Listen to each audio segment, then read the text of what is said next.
sparkling wine. It is not obviously a champagne, but it is made like a champagne, and the grape variety we use are specifically Chardonnay and Pinot Noir. Pinot Noir is 65%, Chardonnay is about 35%. And the whole méthode champenoise, the whole process is called méthode champenoise, and the whole process, the whole thing is done like you grow in Champagne. I must say I was lucky enough to learn about Champagne. I spent 6 months of my life at Épernay, in a place called Motte-Chandon, who taught me how to make Champagne. So that was one of those things I was very fortunate to be with David Portet. Did you like that, by the way? Mm-hmm. Good? Very nice. The only idea of a drink like this is to make sure the wine has finesse, the wine has very fine bubbles, and also have freshness. So therefore, we try to get the wine with acidity, so we have to have your papilles to work here. And very exactly is to, I think it's good to drink as an aperitif, not to open your appetite before the dinner. So that's the idea of it. I only make wine, I make the rosé, because I like rosé, I like the color. 40% of my business is rosé. Between this one and this one, I do 40% of my business. So I mean, of the products that we have. It's one of those things. And rosé today is very strong as far as growth is concerned. The next one you have is a Sauvignon Blanc. It's called Fontaine Sauvignon Blanc. Fontaine because the name give a price point, very simply. In this country, we always say Fontaine. In Australia, also produce something called Dominique Portet Sauvignon Blanc, which is made differently. This one is straight out of the vineyard, all picked by hand. We all pick by hand, everything we do. Then squeezed very gently, and then we have fermentation. And we do not use wood at all. We only use separation tanks, and the order is to ferment very cool to keep freshness. That's the whole idea of it. So at the end of the day, it's a wine which is we age well, but also we give you flavor in a very different mode from New Zealand Sauvignon Blanc. We don't process them the same way because we have obviously different soil, slightly different climate, and also the variety is not it's the same, but it does not give the same flavor. But let me say that to you: the New Zealand Sauvignon Blanc are very successful, maybe more successful than the Australian. Okay. Did you like that as well? Mm-hmm. That's good. I haven't tried it. The next one you have is a rosé. It is called the Fontaine Rosé again, because the same thing, because of the price point. It is made, you see the color is very light, as you can see there, and myself I do like that because I find it very refreshing, very simply. Here you have, like we have in summer in Australia, we have fairly warm climate, fairly humid, and it's nothing more pleasant than to sit after a hard day's work and to drink a glass of something like this to refresh you. That's what the whole idea is. So good rosé is very refreshing, and it leads you to a range of things, which I think is good to open appetite as well. In France, a rosé is great.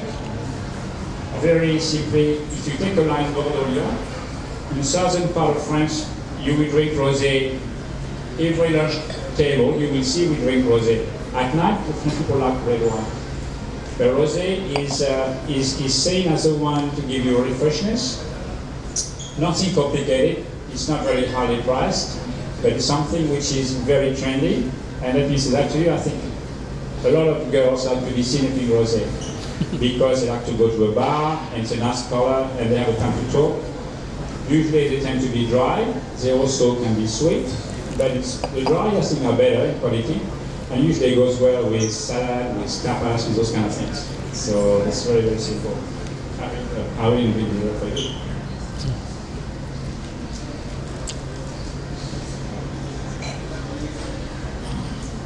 Again, I think it's all about refreshment, nothing else. It's about having your papilles to work here. And that acidity gives you something which gives you freshness. That's very pleasant. The next one, so three Fontaine, a white wine, a rosé, and a red wine. The red wine we have here is a 2007 wine. It's a blend of Shiraz and Cabernet Sauvignon. The basis of that is a wine, again, to be drunk fairly as not so much light, but not super, if you like, as an Australian, very powerful Barossa Valley wine, but more like a wine to be drunk right away. It's pleasant, Again, it's got aromatics, it's got very nice, I think, spice, which are very, very good on the nose. And I said when you swallow it, you will find that the tannin, you don't have the tannin are very soft, very gentle, or very silky. In it, we also have a bit of Merlot. It is not on the label, but it's about 5% of Merlot just to smooth the wine up and drink very well. I think the wine is perfect to drink now. I think it's a price point which is attractive in a restaurant which is not, which doesn't give a meal which is too high in price, if you like, or not too complex. Then we are getting more to the serious stuff, which is a Cabernet Sauvignon, a Merlot blend, and then the Shiraz from Heathcote. So we start with the Cabernet Sauvignon. The Cabernet Sauvignon is where I come from, so it's a grape from Bordeaux. It's a grape which has quite a massive name in the world of wine because of the relation between the price point and the Bordeaux wine at this point of time. As you know, they are very, very expensive today, or the chateaux are expensive.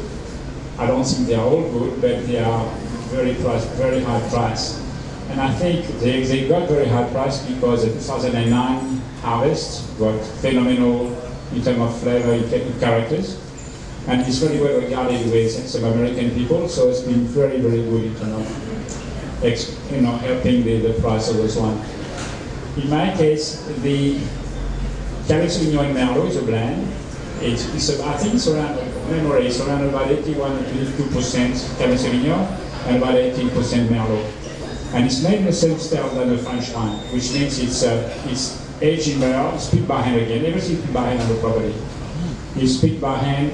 It is fermented for about 3 weeks, so a long time for an Australian vinification or fermentation. And then it's kept in barrel for about 18 months. In a case like this Merlot, or Cabernet Sauvignon Merlot, has been aged in barrel for about 18 months, so quite a long time.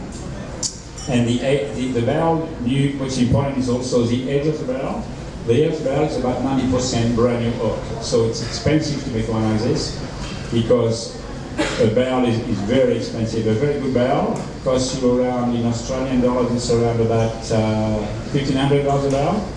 So by force, about 5,500 RM, I think. So it's not small money. And that barrel will last you only 5 years. After 5 years, we check them out. We cut them in half and we sell them for $50. So we don't get no money for about 300 or 400 RM if you like. So it's not a lot of money. But what we are trying to do with one like this is to build a wine with significance, to build this wine with aromatics, a wine with flesh, with flavor, and also a backbone behind it. So therefore, when you're going to have one like this, you will, I think you will enjoy the flavor, but also the length of wine. You can understand what I mean? You will enjoy the aging character which we give this wine, and those wines will last for quite a long time. So that's 2008. At least base, this one will be around about 2015-16, and will last to about at least 2020-25 without any problem. You like that? Yeah. It's okay? In our case, this kind of wine is drank with meat, mainly. Strong meat, I mean very powerful meat, entrecôte, those kind of things, and it's, but I think it gives you a lot of flavor. But I think also in Chinese food, it goes very well with something with duck, for example, it goes very well. It's got freshness, but it's got substance. That's what's important. And the wood balance right behind it is very pleasant. In finality, the Shiraz is coming from Heathcote. Now, I don't know if some of you know Heathcote. Some of you will have heard of about, what is it called already? Jasper Hill. No. Jasper Hill is a wine of very, very high distinction in Australia. It is produced at Heathcote. Now, Heathcote is around an hour north of Melbourne, an hour and a half north of Melbourne, on a very volcanic soil. Volcanic means very red soil, but also with a lot of stone. The stone are also very important because they are going to attract the sun, and the sun will pick up that warmth of the sun, and during the day, during the night, will restitute it to give you the warmth to the grapes, which means that the vines never stop working. That's why the wine has so much power and so much richness. The production, very small. Production in Heathcote, because there is very little rainfall, the rainfall is around about 2 between 200 and 400 mil per year. Bordeaux is about 1,000 mil per year. I don't know how much already you have here per year. More than that. I reckon, seen that yesterday. A lot of rain yesterday, but you know what I mean? Which means that very dry condition. So the attention we have in Heathcote is the soil is eroded with clay, a red clay, and it keeps humidity in it. And that's a great advantage with red wine. Anyway, the production I told you is very small. We're talking about 1.5 tons per acre, which means in terms of hectoliters in France, will be around about 15 hectoliters per hectare. A chateau does between 25 and 40 hectoliters per hectare, right? So it's very, very small. Hence what happened at the other day, which is the wine has massive power, richness, and length. Those kind of wine are good. Australians love Shiraz. Mainly the Barossa Valley Shiraz are quite massive, but Heathcote is a new generation of Shiraz that's being produced today. And Ron Lawton, this guy behind Jasper Hill, has certainly helped us to gain some really good name. So that's it more or less of the one we're producing with Eza Euro, and we are delighted to have been a partner with Eza Euro for the last 25 years, I think maybe.